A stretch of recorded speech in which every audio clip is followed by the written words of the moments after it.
भूतिया चुड़ैल की कहानी। मैं उस डरावनी रात को कभी नहीं भूल सकता जिस रात मैंने अपना सबसे अच्छा दोस्त सूरज पाटिल को खो दिया था। सूरज और मैं बचपन से ही एक दूसरे के साथ थे। सूरज मेरा दोस्त कम और भाई ज्यादा था।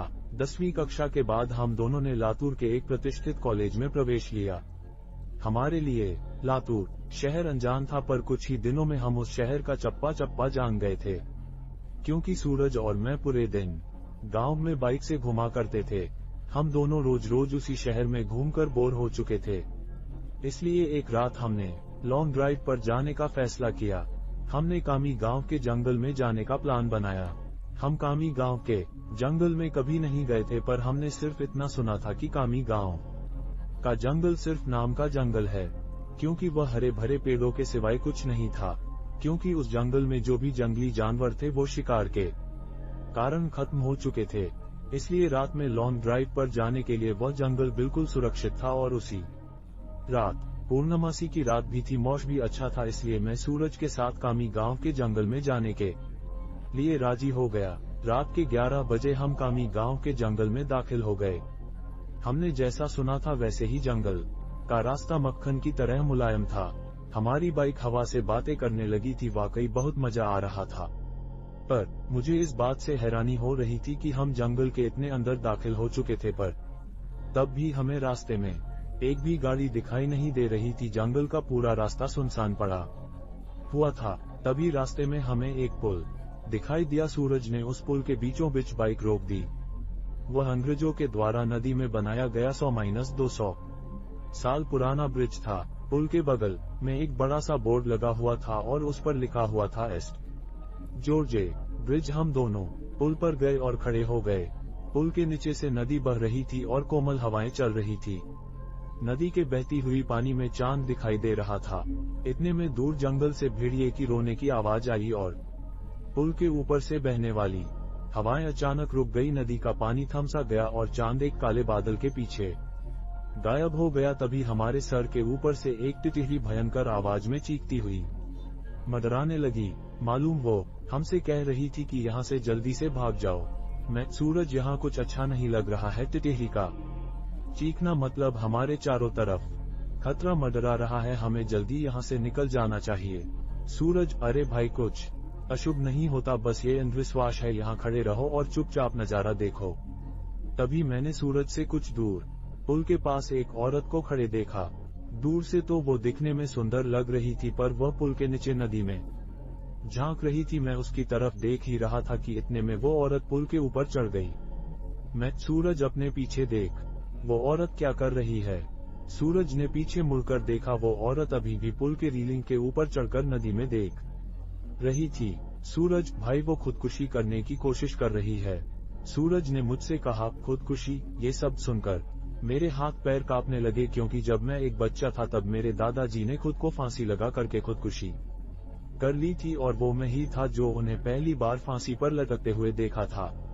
इधर सूरज उस औरत को रोकने के लिए उसकी तरफ भागा, लेकिन मैं वही खड़ा रहा, क्योंकि फांसी पर लटकते हुए मेरे दादाजी मेरे सामने आ रहे थे।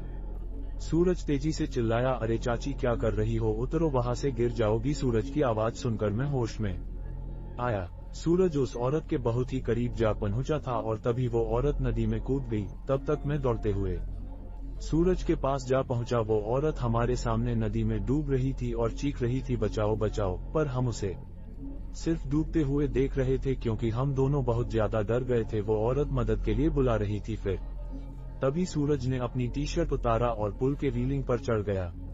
मैंने उसका हाथ पकड़कर उसे रोकने की बहुत कोशिश की, लेकिन वह नहीं माना। उसने मेरे हाथ से अपना हाथ छुड़ाकर उस लड़की को बचाने के लिए नदी में कूद गया। सूरज नदी में कूदते ही उसने अपने आसपास देखा तो उसे वह औरत कहीं भी दिखाई नहीं दे रही थी। उसने सोचा कि वह डूब चुकी होगी। फिर उसने गहरी सांसें ली और पानी के अंदर डुबकी लगाई। कुछ देर बाद वह पानी के ऊपर आया, लेकिन वह लड़की कहीं नहीं दिखाई दे रही थी। मैंने आंखें बंद करके भगवान से प्रार्थना की, लेकिन जब मैंने आंखें खोली तो मेरे बगल में ही पुल की रीलिंग पर वही औरत बैठी थी जो कुछ देर पहले नदी में कूद गई थी। वह किसी जंगली जानवर की तरह पुल की रीलिंग पर बैठी हुई थी और नदी में सूरज की तरफ देख रही थी। मैं मन ही मन सोच रहा था कि तभी मुझे लगा कि ये औरत नहीं बल्कि एक चुड़ैल है, और मैं डर के मारे कांपने लगा और जोर से चिल्लाया सूरज। तभी वह चुड़ैल ने मेरे तरफ देखा और वह जैसे ही देखा मेरा सिर से पैर तक कांपने लगा। उसका चेहरा काला और आंखें पीली थी, माथे पर बड़ा सा कुमकुम था और नाक में बड़ी सी नथ थी। उसके नुकीले दांत उसके मुंह से बाहर निकले हुए थे और उसके नाखून जंगली जानवर की तरह लंबे और नुकीले थे। चुड़ैल, क्या हुआ, मुझे ढूंढ रहे हो? हंसते हुए बोली। सूरज पानी की सतह से हमें देख रहा था। उसे भी पता चल चुका था कि ये कोई औरत नहीं बल्कि ये एक चुड़ैल है। सूरज हमें चौड़ी आंखों से देख रहा था। मैंने सोचा अब ये चुड़ैल मुझे इसी पुल पर चीरफाड़ कर मार डालेगी और फिर मेरी कच्चे मांस को चबा चबा कर खा जाएगी, क्योंकि मैं अकेले ही उसके पकड़ में आ गया था और डर के मारे मैंने अपने पैंट में पेशाब कर दी। चुड़ैल, डरो मत, मैं तुम्हें नहीं उसे अपने साथ नदी में ले जा रही हूँ। जब मैं ये सुना तो मेरा दिल डर से दहल उठा। मैंने सूरज से चिल्लाते हुए कहा, सूरज जल्दी से पानी से बाहर निकलो, नहीं तो ये चुड़ैल तुम्हें पानी में ले जाएगी। सूरज पूरी तरह से डर गया था। उसके हाथ पैर सुन्न हो गए थे। उसे एहसास हो गया था कि वह नदी में से बाहर नहीं निकल पाएगा, क्योंकि वह नदी के बीचों बीच था। चुड़ैल मेरे तरफ देखकर मुस्कुराई और फिर नदी में छलांग लगा दी। सूरज आखिरी बार चिल्लाया और चुड़ैल उसे पानी में अपने साथ ले गई। कुछ देर तक पानी में से बुलबुले निकलते रहे, पर कुछ देर बाद वो भी बंद हो गए। मैं आंखें फाड़ फाड़ कर नदी में देख रहा था और सूरज को पुकारता रहा, और इतने में नदी के पानी में खून दिखाई दिया। मेरी आंखों में आंसू आ गए और मैं समझ गया कि उस चुड़ैल ने सूरज को मार दिया है। मैं वो सदमा बर्दाश्त न कर सका। मेरी आंखों के सामने अचानक अंधेरा छा गया और मैं उसी जगह पर बेहोश हो गया। जब मुझे होश आया तब सुबह हो चुकी थी। मैं 4-5 लोगों से घिरा हुआ था। पुल पर काफी सारे लोगों की भीड़ जमी हुई थी। लोग पुल के नीचे झांक कर देख रहे थे। मैं उठा और दौड़कर पुल के पास गया और देखा, पानी में नदी के किनारे सूरज की लाश तैर रही थी। उस चुड़ैल ने बड़े ही बेदर्दी से सूरज के सीने से दिल निकाल लिया था। मेरा सबसे अच्छा दोस्त मुझे छोड़कर चला गया था। उस दिन मुझे कामी गांव के लोगों से पता चला कि उस नदी में 100 साल पहले से किसी चुड़ैल का वास था। असल में हुआ ये था कि अंग्रेजों के जमाने में एक अंग्रेज अफसर ने सुंदरा नाम के एक औरत का बलात्कार किया था। ये बात आसपास के हर गांव में फैल गई थी। इसी कारण सुंदरा से गांव की कोई भी औरत बात नहीं करती थी, क्योंकि सब लोग कहते थे कि उसकी पवित्रता नष्ट हो चुकी है। गांव के लोग उसे हर दिन ताने मारते थे। कुछ दिन बाद सुंदरा के पति ने भी उसे छोड़ दिया। तब सुंदरा अपने घर चली आई। कामी गांव ही उसका मायके था, लेकिन वहां भी उसे बहुत सारी बेइज्जती झेलनी पड़ी। वह हर दिन लोगों के ताने सुनकर तंग आ गई थी।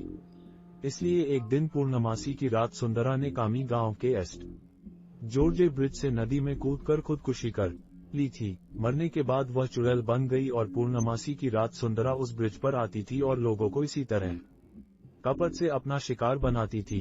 कामी गांव के कुछ बुजुर्ग लोग ये भी कहते हैं कि 100 पुरुषों या लड़कों का दिल खाने के बाद वह चुड़ैल फिर से एक सुंदर औरत बनने वाली थी। इसलिए वह सिर्फ पुरुषों और लड़कों को अपना शिकार बनाती थी और उनका दिल कच्चा चबा जाती थी। सूरज के मारने के बाद कामी गांव के एस्ट जॉर्ज ब्रिज पर कभी भी वह चुड़ैल दिखाई नहीं दी। इसीलिए कामी गांव के लोग कहते हैं कि मेरा दोस्त सूरज उस चुड़ैल का आखिरी शिकार था, और उसके बाद वह फिर से जिंदा और सुंदर स्त्री बन गई और अभी वह किसी आदमी के साथ सामान्य जीवन जी रही होगी।